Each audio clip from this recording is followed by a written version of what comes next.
पाकिस्तानी शहर कराची से आए लश्कर के 10 आतंकियों ने सोची समझी साजिश के तहत मुंबई स्थित नरीमन हाउस, CST, ताज होटल, ट्राइडेंट, लियोपोल्ड कैफे में आतंक मचाया था।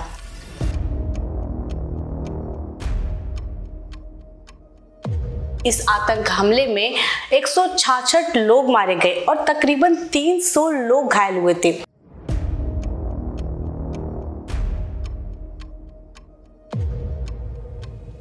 दोस्तों, ये सब कुछ हमने आपको अपने पिछले अंश में बताया था। इस अंश में मैं आपको 10 आतंकियों में से उस आतंकवादी के बारे में बताऊंगी जो जिंदा पकड़ा गया था।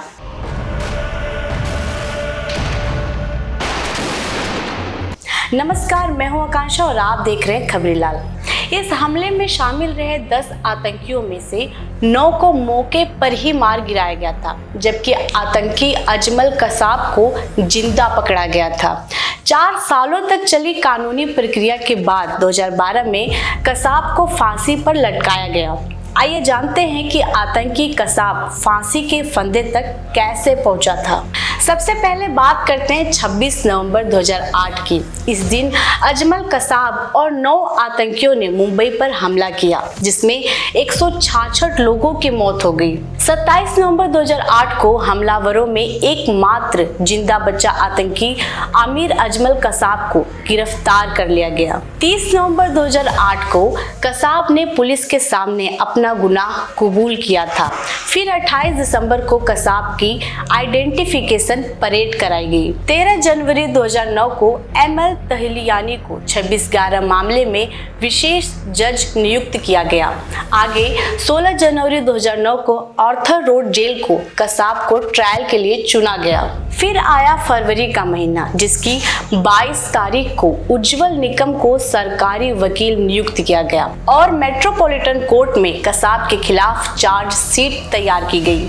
फिर 29 अप्रैल 2009 को विशेषज्ञों की राय पर अदालत ने फैसला सुनाया कि कसाब नाबालिग नहीं है और मई 2009 को इस मामले में आरोप तय किए गए। कसाब पर 86 आरोप लगाए गए। इसी के साथ ही हम आपको बता दें, हाफिज सईद, जकी उर रहमान लखवी समेत 22 लोगों के खिलाफ गैर जमानती वारंट जारी किया गया।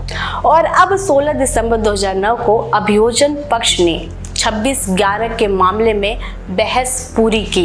9 मार्च 2010 को अंतिम बहस हुई और फैसला 3 मई के लिए सुरक्षित रखा गया।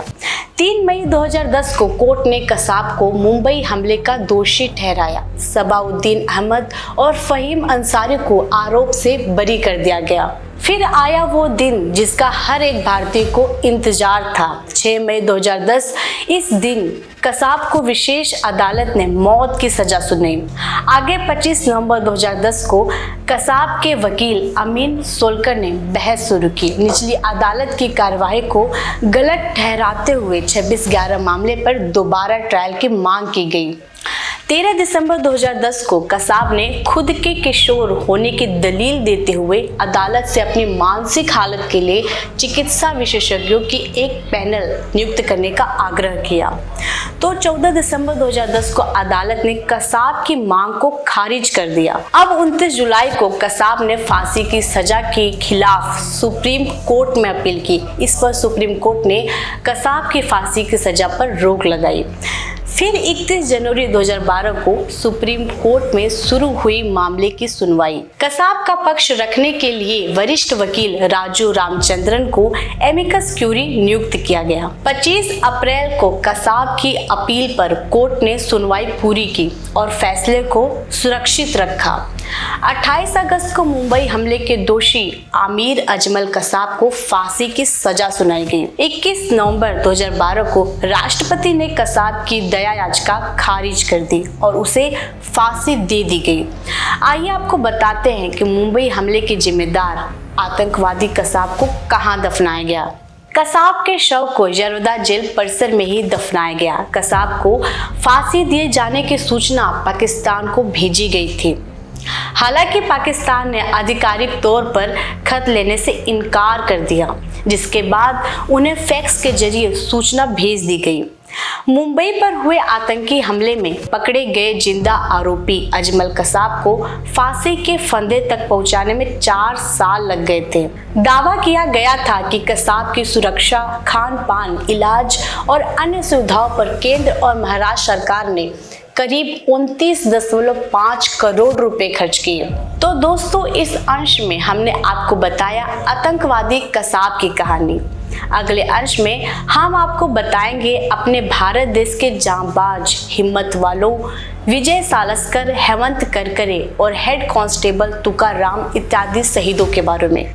आप देख रहे थे खबरीलाल और मैं हूं आकांक्षा। धन्यवाद।